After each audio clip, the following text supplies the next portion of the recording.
శ్రీమాత్రే నమః. శ్రీ మహాగణాధిపతయే నమః. శ్రీ విష్ణురూపాయ నమః శివాయ. శివాయ గురవే నమః. ఓం నమః శివాయ. నమస్తే సరదాదేవి కాశ్మీరపురవాసిని. త్వామహం ప్రార్థయే నిత్యం. విద్యాదానం చ దేహి మే. శ్రీకృష్ణ శరణం మమ. శ్రీకృష్ణ శరణం మమ. శ్రీకృష్ణ శరణం మమ. మహాదేవ మహాదేవ మహాదేవ. ఇష్టాగోష్ఠిగా సాగుతున్నటువంటి ప్రవచన ప్రవాహ త్రిపదగామినిలో 253వ రోజు ప్రవచనం. మన కాళహస్తీశ్వర మహాత్మ్యంలో ఆ తల్లి, ఆ మాణిక్యవల్లి తన కమల పిల్లల్ని ఎలా పెంచుతుంది అన్నటువంటి దాని గురించి తెలుసుకున్నాం. మనం ఇవాళ నుంచి ఈ కార్తీక మాసం వరకు 7:20 నుంచి 7:81 మహా చెప్పాలనుకుంటే 8:11 ఆ టైంలో కూర్చోద్దాం. 8:10 8:1 or 8:10 మధ్యలో కంప్లీట్ చేసేసుకుని మిగతా చేసుకో. ఆ తర్వాత రావచ్చు. మహాదేవ మహాదేవ మహాదేవ చెప్పండి. 2 పద్యాలు చెప్పండి. ఉత్పలమాల. కోకిల వాణి పాడు. ఇది ఉత్పలమాల. కోకిల వాణి పాడు అంటే కోకిల గొంతులాగా. వాణి అంటే స్వరం. వాళ్ళకి చక్కగా జోల పాడేటప్పుడు కోకిల గొంతుతో పాడేస్తారు. కోకిల వాణి పాడు. తన కూరిమి బిడ్డల తొట్ల పెట్టి. అది తన కూరిమి బిడ్డల తొట్ల పెట్టి. తన కూరిమి అంటే చాలా ప్రేమతో పుట్టినటువంటి ఆ ఇద్దరు పిల్లల్ని తొట్ల అంటే ఉయ్యాల్లో పెట్టి కోకిల స్వరంతో వాళ్ళిద్దరికి జోల పాడుతుంది. మనకి కొక్కోక కళా విలాసములకు. కొక్కోక కళా విలాసముల. కొక్కోక కళా విలాసం. కొక్కోక కళా విలాసం. అక్కడ 4 కాలు వరుసగా. కళా విలాసం. కొక్కోక కళా విలాసములు అంటే కావత్తు కూడా ఉంది. సెకండ్ కోకి కావద్దు. అదే కొక్కోక. ఇప్పుడు మొదట్లో ఏం చెప్పు. మొదటి చెప్పి అది కోకిల వాణి పాడములు. కోకిల మన ఇది కోకిల వాణి పాడు తన కూరిని బిడ్డల తొట్ల పెట్టి. కొక్కో. ఈ 2 కాకిన కావత్తు ఏదైతే ఉందో అది 2వ లైన్ లో మొదటి అక్షరం. కొక్కోక 3 అక్షరం. అది కొక్కోక అంటే ఏంటంటే కొక్కోక కళా విలాసములు అంటే కొక్కో.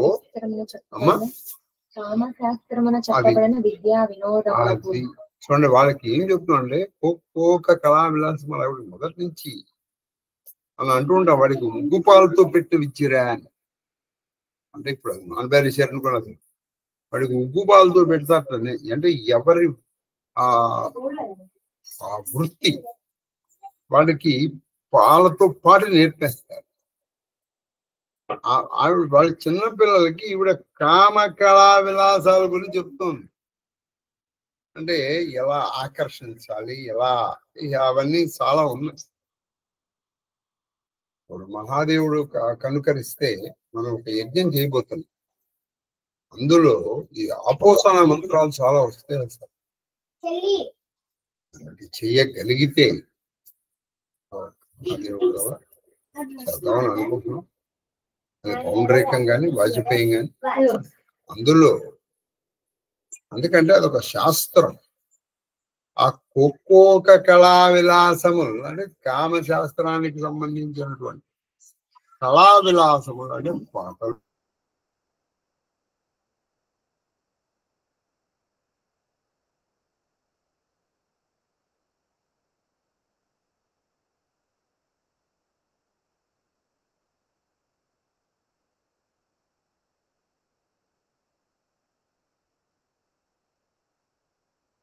కాబట్టి కోక కళా విలాసములకు కోక కళా విలాసములు ఇంకా దీన్ని వివరించి చెప్పచ్చు కానీ ఇది చాలనిపిస్తుంది. ఎందుకంటే ప్లస్ కోక అన్నమాట.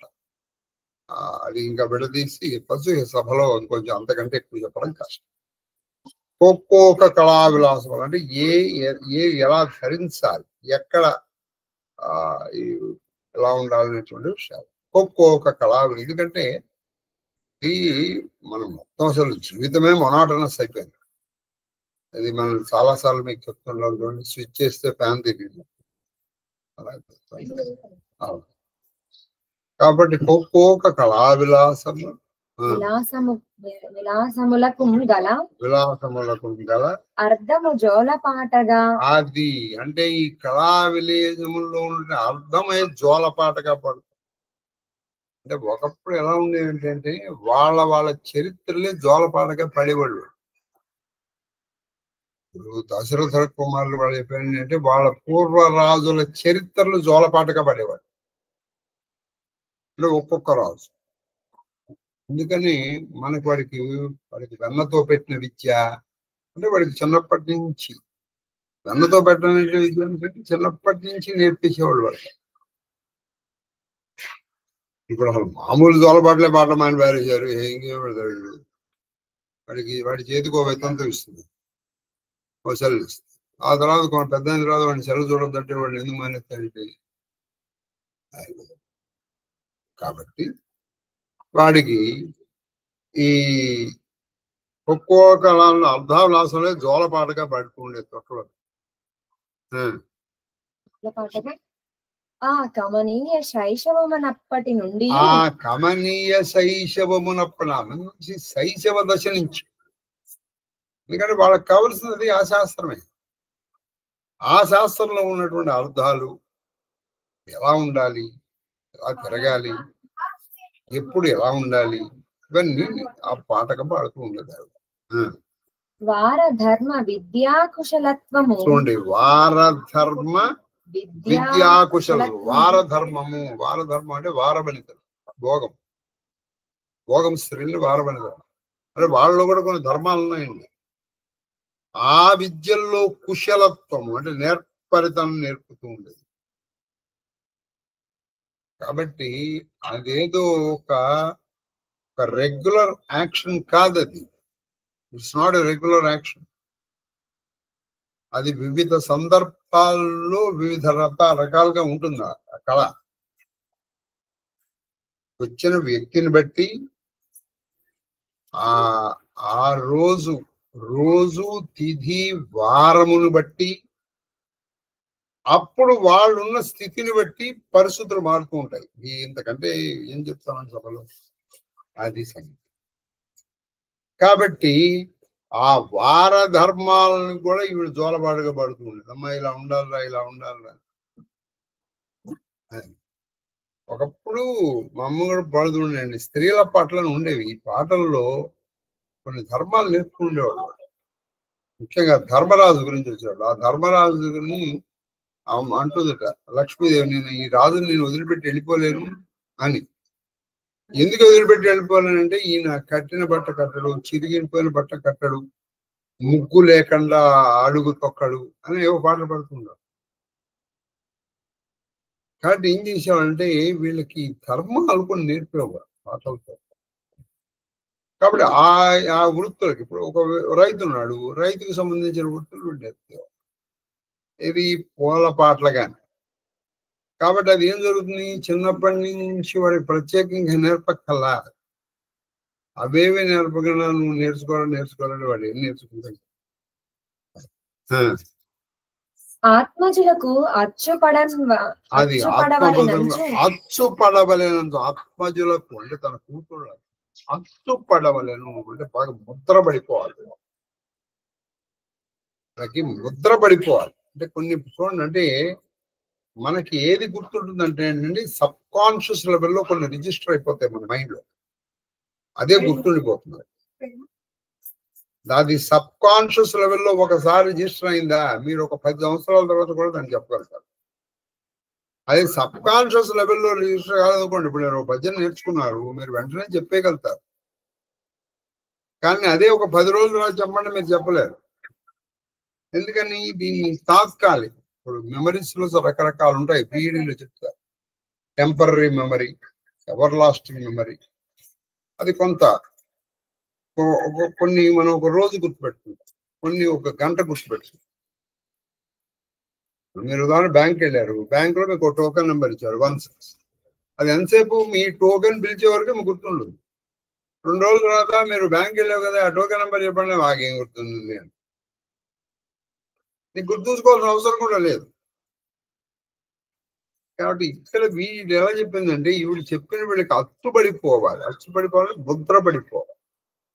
అంటే మైండ్ లో సబ్ కాన్షియస్ లెవెల్లో రిజిస్టర్ అయిపోయి అలాగే పాడి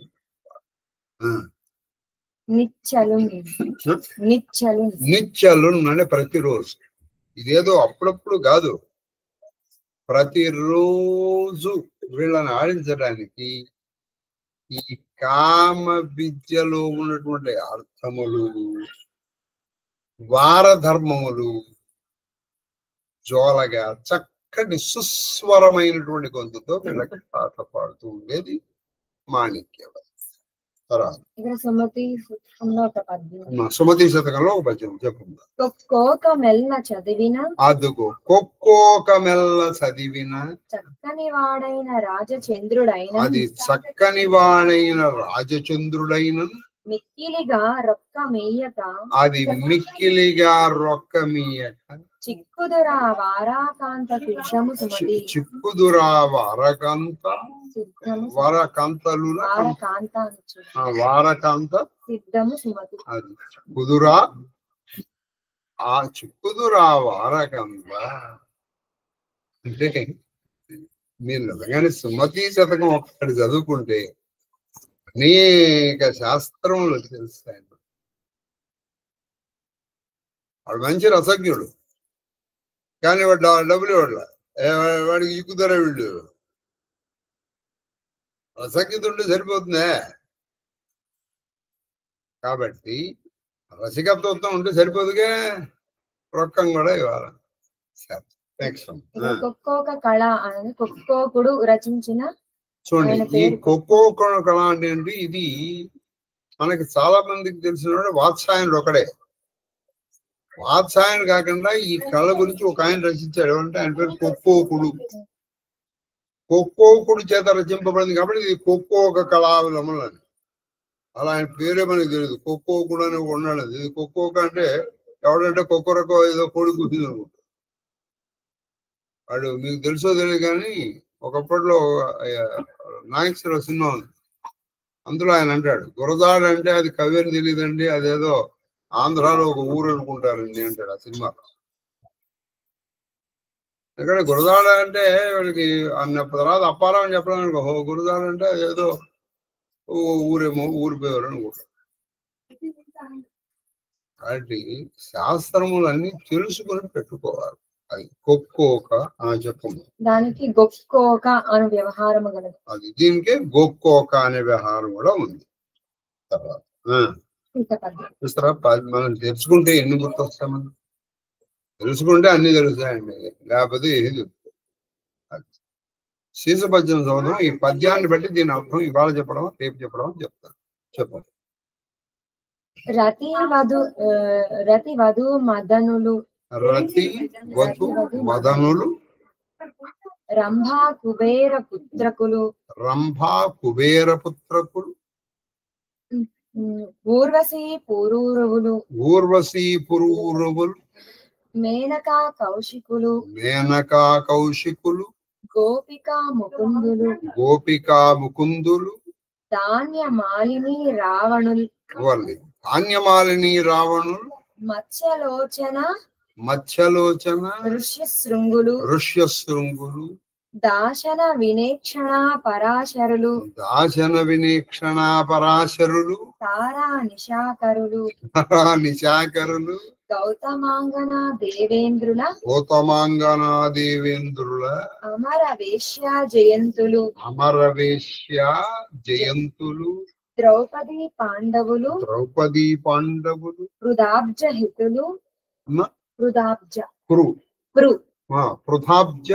హితులు, వృథాబ్జహితులు నడిచిన గతులు ఆత్మసుతుల పెంచు ఇంటి గోడల వ్రాయించు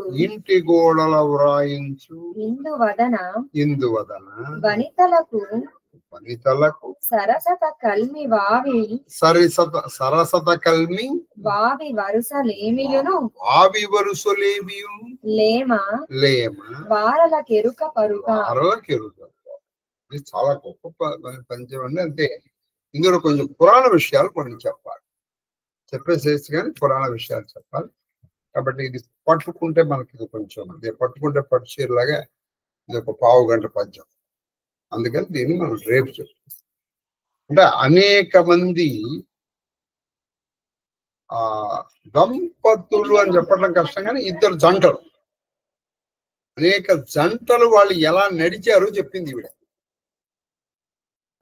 ఆ జంటలు తిరిగిన లేదా వాళ్ళ జంటల యొక్క సమాగమ ప్రక్రియని వీడు వర్ణించింది. మాటలో చెప్పేస్తాను, రేపు వివరంగా చెప్తాను. ఈ జంటలు వాళ్ళ సంసారిక జీవనాన్ని చెబుతూ అవే రాయించింది గోడల మీద, చిత్రీకరణ కూడా చేయించింది. ఎందుకంటే ఈ పిల్లపిల్లలు పెరుగుతూ ఉంటే అవే చూడాలి. వీళ్ళ చిన్నపిల్లకి కొంచెం చదువు వచ్చేటప్పటికి అవే చదవాలి, అదే విన్నారు. అలా ఈవిడ చేయించింది. వాళ్ళు ఎవరెవరంటే చాలా మంది జంటలని చెప్పింది ఆవిడ. ఇందులో కొంతమంది దంపతులు కూడా ఉన్నారు, కొంతమంది మనకి కేవలం జంటలు మాత్రం. వాళ్ళు ఎవరనేది రేపు చెప్తున్నాం. మనం అలాగే రామచరితమానస్ కూడా ఆల్మోస్ట్ మనం we have come to the last leg of this Ramcharitmanas. కాకాభూషణుడి కథ చెప్తున్నాము కూడా మనం త్వరలో పూర్తి చేసేసుకున్నాం. మాయా ప్రభావం. ఈ కాకాభూషణుడి దగ్గరికి వెళ్ళి ఈయన గరుత్మంతుడు వింటుంది. విచిత్రం ఏంటంటే శివుడు చెప్పచ్చు, కానీ ఆయన పక్షి ఈయన పక్షి. మాయా ప్రభావం ఎలా ఉంటుందంటే అండి, మీకు పురాణ విషయాలు తెలుసుకోవడం ఒకటి, తెలుసుకున్నది ఆచరణలో పెట్టడం. అసలు వాడు మనుష్యాణం సహస్రేషు కశ్చిద్యతతి సిద్ధయా అని భగవద్గీతలో చెప్పినట్టు 1,000,000 మందిలో ఒకరికి కూడా అసలు చదవాలి. చదివిన వాళ్ళు 1,000,000 మందిలో ఒక్కడికి ఆచరించాలనిపిస్తుంది. అలా ఆచరించిన 1,000,000 మందిలో అంటే చాలా వాళ్ళు ఎవరో ఒక్కడే దాన్ని నిజమైన సారాన్ని పట్టుకోవచ్చు. ఎందుకంటే మిగతా వాళ్ళలో కేవలము మేము గొప్ప వాళ్ళము అనేటువంటి ఒక అహంకారం మాత్రమే. ఒక విషయాన్ని మీకు ఇక పూర్వం కూడా చాలా బాగా మనం చేసింది. తపస్సు అంటే అహంకార రాహిత్యం. ఇది జరగనంత వరకు, అహంకార మమకార రాహిత్యములు జరగనంత వరకు ఈ తపస్సు ఇవన్నీ దానికి ఉపయోగపడతాయి. అయితే ఈ జన్మలో లేదా వచ్చే జన్మలో మీరు దేవి భాగవతం చదివి ఉంటారు. ఎవరు శఠులు, ఎవరు దీనులు ఆర్తులు అయిపోతారు, ఎవరు చక్కగా కీర్తివంతులు యశోవంతులు ప్రతిభాశాలు అవుతారు. సరే చెప్పారు, కానీ మనం ఏం చేస్తామంటే మొదటి కథ ఉత్తధ్యుడు కథ వినేసి ఆయన ఏదో చెప్పాడండి, ఆయన ఏదో ఐ అన్నాడు, ఆయన గొప్పవాడు పండితుడు. దేవి భాగవతం కానీ ఆఖరిలో చెప్తారు కొన్ని విషయాలు, అది మాత్రమే పట్టుకోవాలి. మనం అదే వదిలేసి మీద కథ పట్టు. మీరు మొత్తం దేవి భాగవతంలో లేదా భాగవతం తీసుకోండి, కథంతా అయిపోయిన తర్వాత వాళ్ళు ఎసెన్స్ చెప్పేస్తారు. ఇది మనకు ఉపయోగపడేది. అయితే కథలు మానేద్దామంటే అది కూడా మానేద్దాం. కనీసం ఇలా చదిగా చేయగా అయితే మహాదేవుడు దయ ఉంటే ఈ జన్మలో ఏదో వచ్చే జన్మలో అయినా మనో నిర్మలత ఉన్నటువంటి మలినత పోయి మనోశుద్ధిగా మనోలయం అవటమే కదా. ఎందుకంటే ఇప్పుడు ఈ ఆయనని జయించడం చాలా కష్టం అండి. అందులో ఈ సాత్వికమైనటువంటి మాయ మరీ డేంజర్. మామూలుగా అహంకారం ఉందనుకోండి, తెలుసు. కొంతమంది నాకేమీ లేదండి అన్నాడు. ఆ ఏమీ లేదన్నటువంటి వాడిని పట్టుకోవడం మరీ కష్టం. ఎందుకంటే వాడికి నీకు అహంకారం ఉందని నాకు లేదండి. ఉన్నవాడికి తెలిసిపోతుంది, ఎవరే బాబు నువ్వు చెప్తానని వాడు ఉంటాడు. నేను భాగవతంలో కూడా నేర్చుకున్నాం. తామస అహంకారము రాజస అహంకారంలో సాత్విక అహంకారమే చాలా డేంజర్. మన అతపాతాళానికి తీసుకెళ్ళిపోయాడు. బాగుపడేటువంటి వాళ్ళకి మాట్లాడుతుంది. చెప్పండి. బోలేవు కాక భుసుండ బహోరి నభగనాథ పరప్రీతి నతోరి సబు విధి నాథ పూజ్య తుమహ మేరే కృపా పాత్ర రఘునాయక కేరే తుమహి నా సంశయ మోహన మాయా మోపర నాదకీనిహి తుమహదాయ పటయి మోహ ముసకగపతి తోహి రఘుపతి దీనిహి బడాయి మోహి తుమహ నిజ మోహ కహి కగసాయి సో నహి కచు ఆచరజ గోసాయి నారద భవ బిరంచి భవ బిరంచి సనకాది జే ముని నాయక ఆతమవాది మోహ న అంధ కీన్హ కేహి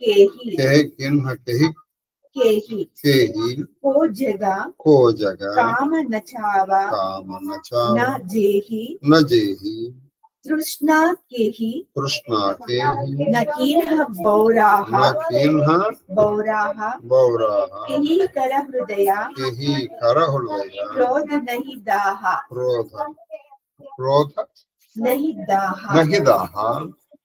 కాకాభూషుడి పక్షిరాజుపై అపార ప్రేమ కలిగి ఉన్న వాడవుట వలన మరలా ఇట్లు పలికెను, ఓ ప్రభు, మీరు సర్వవిధముల నాకు ఆరాధ్యులు, శ్రీ రఘునాథుని కృపాపాత్రులు. కాకాభూషుడికి రఘునాథుడి యొక్క కృపకి పాత్రులైనటువంటి వాళ్ళైనా మీరు. నిజంగా మీకు ఎట్టి సందేహములను ఉండవు, మీలో మోహములకు చోటే ఉండదు, మీరు మాయావశులు కానే కాదు. మీకు మాయావశులు కాదు, ఎందుకంటే మీరు నిత్యము ఆ రామ సన్నిధానంలో ఉండేటువంటి వారు.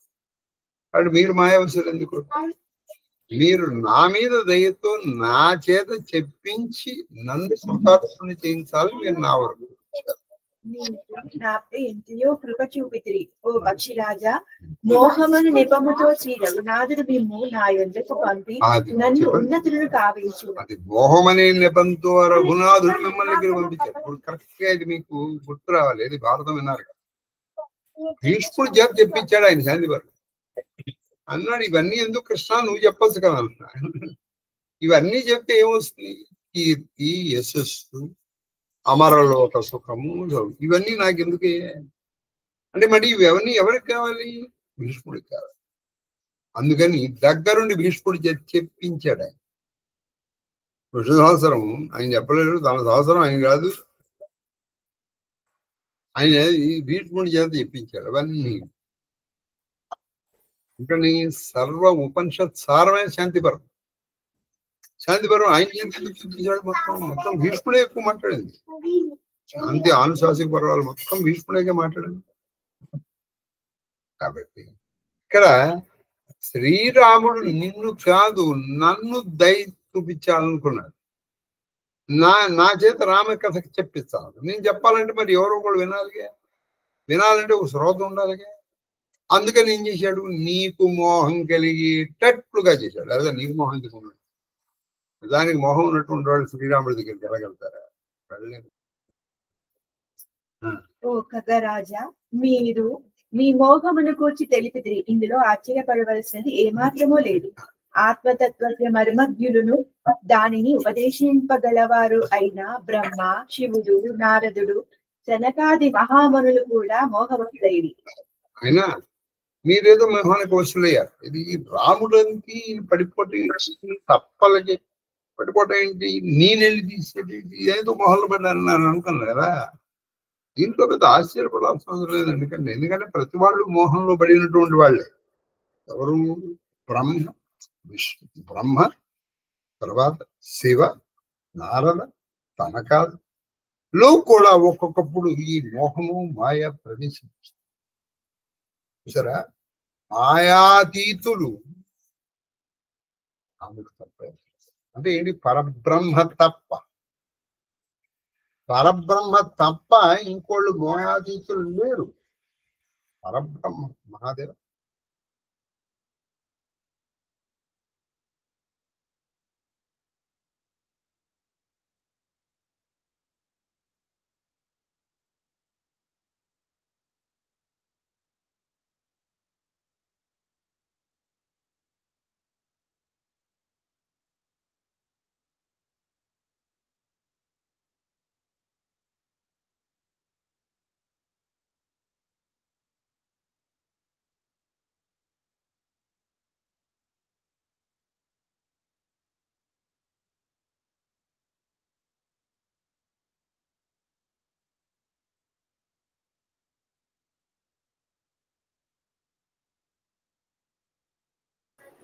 చరాచర జగత్తులు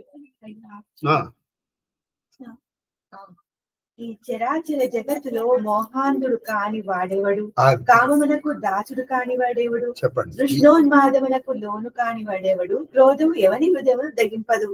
నేను ఏం చెప్పాను? ఈ చరాచర జగత్తులో వీటికి లోను కాని వాళ్ళెవరు? ఇప్పుడు ఇందాక చెప్పాను ఏమిటి? కృష్ణ, మోహము, కామము, మతం. కానీ మనం వీటన్నిటి కోపలేదు. ఎవరు చెప్పండి? నాకు కోపం రాదన్న వాళ్ళు ఎవరు చెప్పండి? ఎవరికి రాదన్న కోపం? ఎవరికి మోహంలో పడలేదు? ఎవరి కోపం? ఇప్పుడు సౌందర్యలహరి చేస్తా ఆయన అది చెప్తారు. అరే అనుపౌష్పం మోర్వి మధుకరమయ్యి పెద్ద పెద్ద వాళ్ళకి పడిపోయారు అందులో.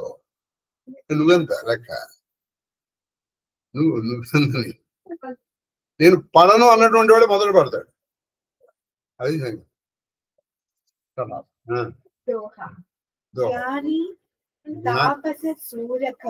జ్ఞాని తాపస సూరకవి కోవిద్ గుణ ఆగార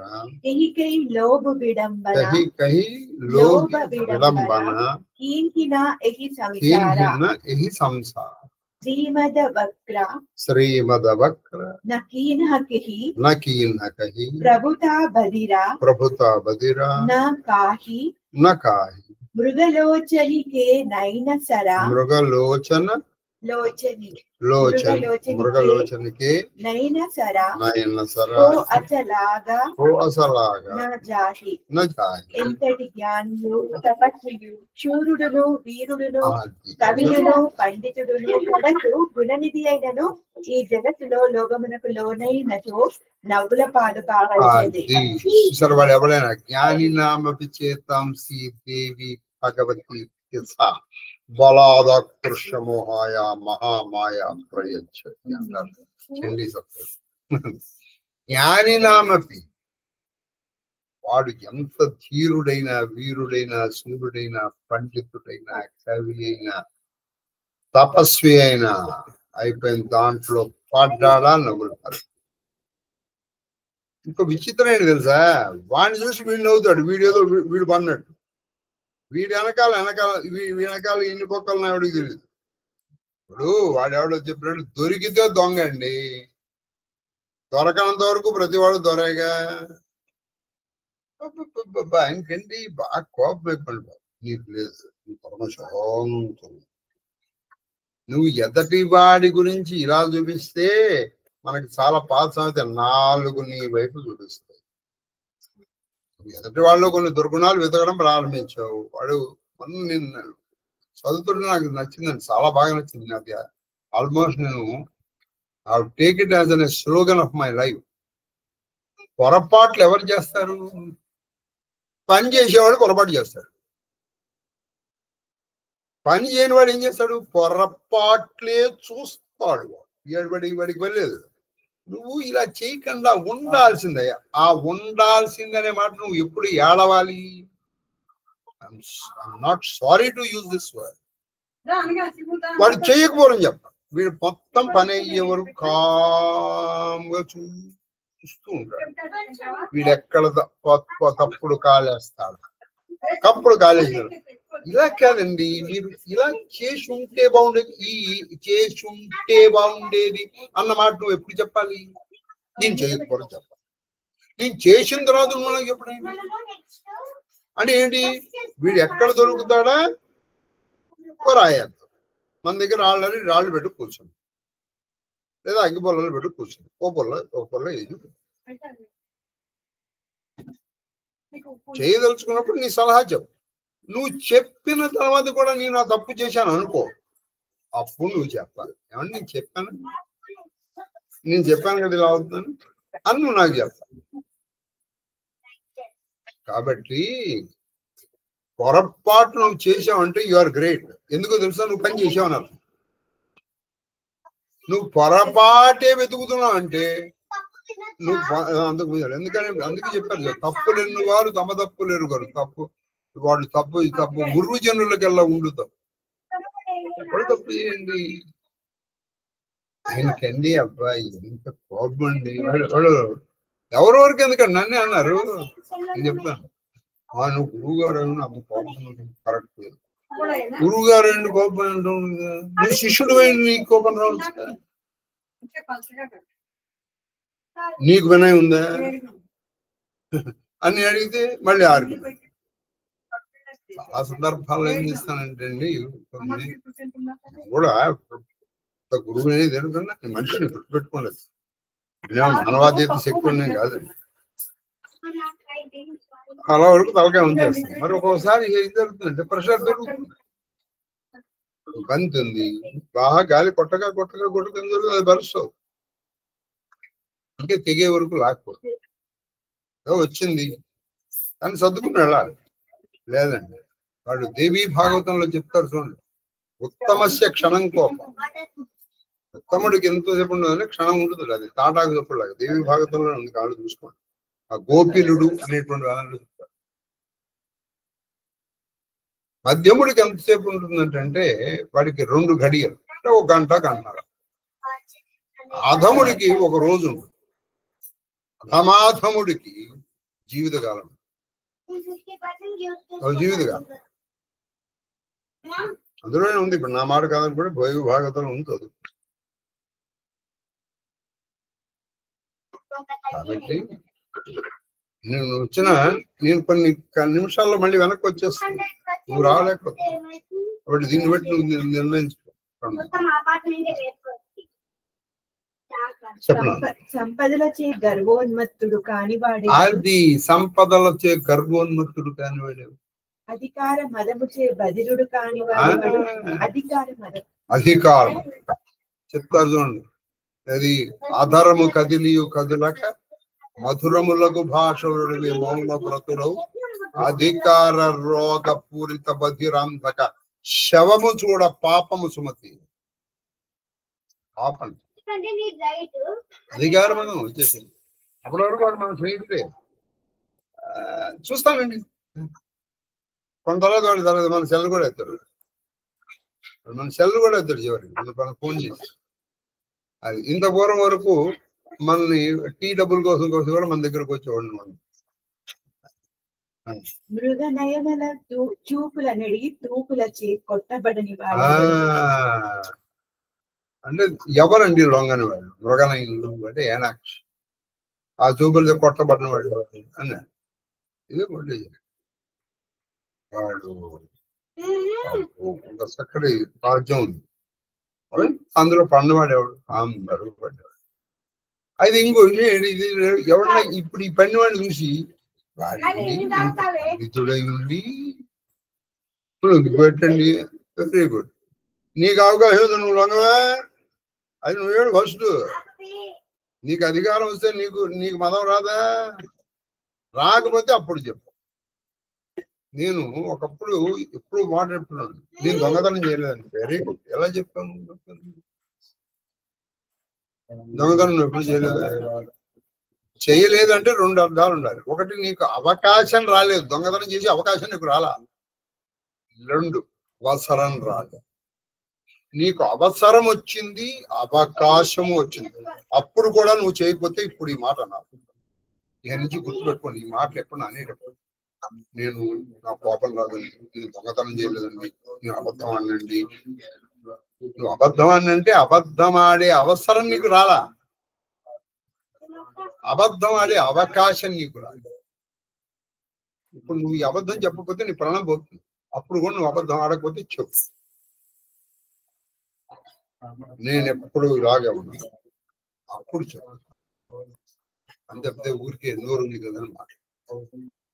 తర్వాత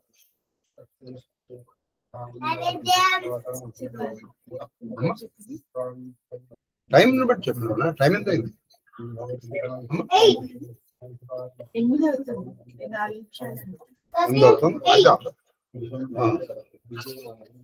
నానా ఇవాళకి ఆపేస్తాం, ఎందుకంటే మళ్ళీ క్రిస్మస్. స్వస్తి ప్రజాభ్య పరిపాలయంతాం న్యాయేన మార్గేణ మహిం మహీషా. మేము తర్వాత ఆలోచిస్తాం. సరేనా?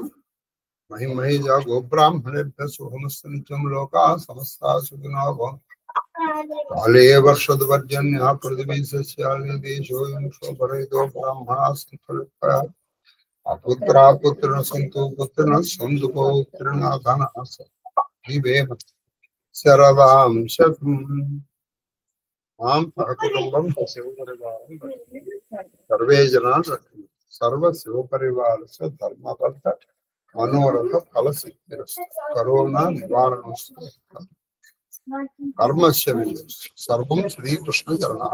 మహాదేవ మహాదేవ మహాదేవ మహాదేవ మహాదేవ మహాదేవ గురు. మహాదేవ మహాదేవ మహాదేవ తల్లి శ్రీలలిత. మహాదేవ గురుగారు, మీ పాద పద్మములకు నమస్కారాలు. అమ్మగారి పాద పద్మములకు నా శిరస్సు వంచి ఎత్తుకోటి నమస్కారాలు. మహాదేవ మహాదేవ మహాదేవ మహాదేవ మహాదేవ మహాదేవ అమ్మ కన్నప్ప. మహాదేవ గురుగారు.